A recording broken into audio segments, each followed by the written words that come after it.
I'd like to introduce Corey from the American Lung Association of the Northeast, and she's going to talk to us. Hi, Corey. How are you? How are you? Good. So good to see you. Great to see you. Thank you. So we're going to talk a little bit about the Fight for Air Climb, and I was tongue twisted earlier today, so I got it right this time, right? Yes, you did. So the Fight for Air Climb is this weekend. Tell us a little bit about what this is. It looks hard, but looks awesome all at the same time. Yeah, so on this Saturday, March 4th, we have our 9th annual Fight for Air Climb, which is presented by MetLife Auto and Home. So it's at the Omni Providence Hotel, and it's a race or a walk to the top of 22 floors, which is 348 steps altogether. So we're looking to have about 900 participants this year, and 200 of which are firefighters from across Rhode Island who come in their full gear and they climb. So it's a really exciting event. That's awesome. So so you think about it, you're like, oh, 348 steps doesn't sound that bad when you're walking just like in a line. Right. When you're going up, that's intense. It is. It is for all athletic abilities, but it is an intense event. You definitely get the feel for someone who has and struggles with asthma daily when you get to the top. And how are the schematics of this? I mean, is everybody just like bum rush up to the top, or how? I mean, it has to be a little organized. Yeah, right? a little bit. So we do send people up in 20-second intervals. So you get there, you check in about 45 minutes early to the Water Place Ballroom of the Omni. You get your bib number, you get your t-shirt, your goodie bag, all that good stuff. And then you line up, and then we send people up in 20-second intervals. So you're not going to be, you might be elbowing people Some a little people. bit. And the firefighters, that's cool. So they're in their full gear. They are, that's yeah. intense. They add about 60 pounds on to the regular climber, and then they take the stairs that way. So what's the point of all this? I mean, really, it's fun and it's a race for a good cause, but what's the point of this? Yeah, so it benefits the American Lung Association, and our mission is to save lives by improving lung health and preventing lung disease, and we do these things through research, education, and advocacy. So our goal this year at the Fight for Air Climb is to raise $200,000 for the American Lung Association, which goes right back into all of the things that I mentioned. So you kind of do at this event get the feel. It's not your regular walk or run. Yeah. Get the feel for when you get to the top of the stairwell, what it feels like to have asthma or COPD or any kind of lung disease. So that's how we raise money.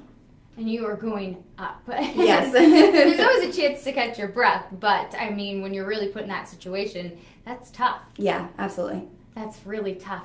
So it's 22 floors, and you are working at it. And luckily, there'll be some firefighters there to help you Exactly. along the way. Just in case things get a little dicey, you'll have some firefighters along the way. So the goal is $200,000, and you're about, what, 2/3 of the way there? So right now we're at 60% to our goal, and with the event being on Saturday, we're really excited about that. So we're hoping to reach our goal and meet our goal by Saturday.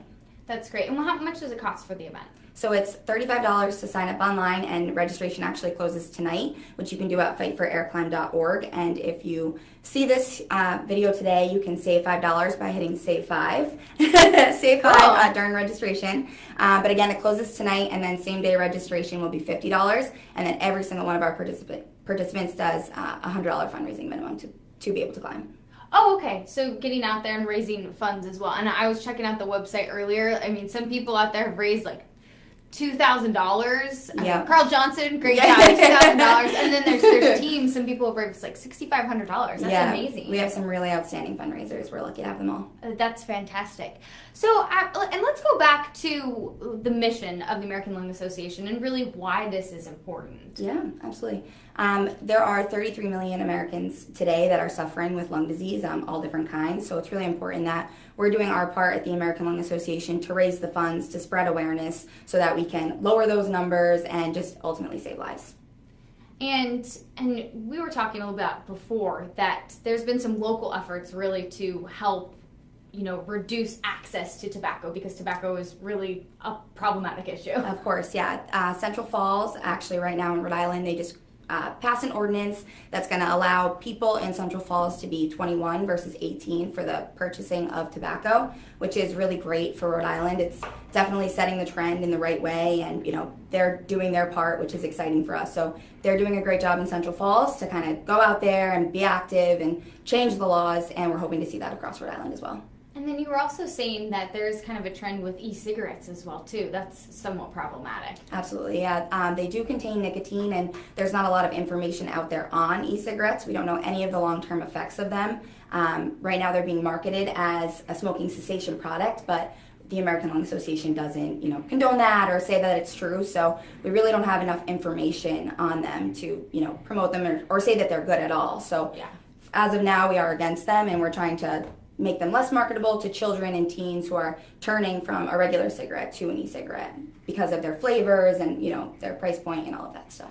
And so really when cities, townships, organizations are making it harder to access those kind of products, it's overall more beneficial. Absolutely. And you were saying too that that tobacco and other products are really make a big impact on the economy and the U.S. like the health system overall. Mm-hmm. It's detrimental. Yeah, absolutely. There's, a large portion of the money in the health insurance world is because of, tobacco use and things like that. So by us spreading awareness with these facts and statistics, it's definitely important that people understand who care about, clean air and healthy lungs and health insurance and clean tobacco. So it's just important that we get the word out. And all that by doing a fun event. Exactly. And getting really tired by climbing upstairs. Yes. And there's a break halfway through, right? So halfway through the climb, we have a rest stop. You can get water, you can kind of take a breather if you need to, and then you can continue on the stairs. And then following the event, the climb only takes the average person 5 or less minutes. So it's a fairly quick event, and then we do an after party at the Union Station Brewery where we'll give out awards. They'll do specialty cocktails, a discounted drink and appetizer menu. So we really have fun with it. We have a DJ this year, so it's going to be a good time. So the average person really only takes 5 to 10 minutes. Less than 5 minutes. Less than 5 minutes. Very quick. How about some of the fastest people? Do you know? How long is it? So we have our fastest climber does it in a minute and a half. What? Which is just he's very athletic, and it's outstanding though. He's very fast. Yeah. That's insane. Yeah. Are you sure there's no cheating like the Boston Marathon? No, to the top that. or something? Not possible. That's outrageous. Mm-hmm. Yeah. Wow. How do you even train? Do people train for this? Yes, they do year long. Wow. Absolutely. I mean, I'm sure the firefighters really are trained. They're trained. They have to be trained. Exactly. Yeah, but people the best way to do it is to get in the stairwell. So people are in stairwells all year long, just kind of running up and down and getting ready. Yeah, so who does this? I mean, do you see little kids doing this? Do you see people of all ages? So we have people from as young as 13 to as old as 80. We have people who are affected by lung disease, people who do it in honor of their friends and family with lung disease, and then people who are just looking for a challenge. Just looking for something fun and different. Some athletic, event to get involved in, I guess. Yeah, Are you going to be doing it at all, or are you going to be? I am, yes. You are? Yep, nice. I'll be there. Are you nervous? I did it last year, and I don't know if I'll beat my time this year, but I'm definitely excited to get back in the stairwell. Nice. Good for you. All right, so if you are interested in the Climb for Air, it's this Saturday. It starts at 9. Get there earlier, I think. So once you register and get online, we'll send out on Thursday your specific start time with your bib number and all of that good info. So we recommend you get there about 45 minutes early from that start time that we give you. And make sure you don't elbow anyone in the face. It's for a good cause. Obviously, you want to win. Exactly. But you don't elbow anybody. I would be nervous if my shoes would come untied. That's what I would be totally nervous about. I never thought of that. Right? I mean, yeah, because if you're running a half marathon or something, you can stop, tie your shoe. But in the stairs, Not quite. there's people behind you. Okay, all right, Corey, thank you so much for joining us. That's a Fight for Climb Air again, Saturday, March 4th, start time 9 o'clock. But register online if you can. Deadline's tonight. Thank you so much. Thank you so much for joining us. I appreciate it.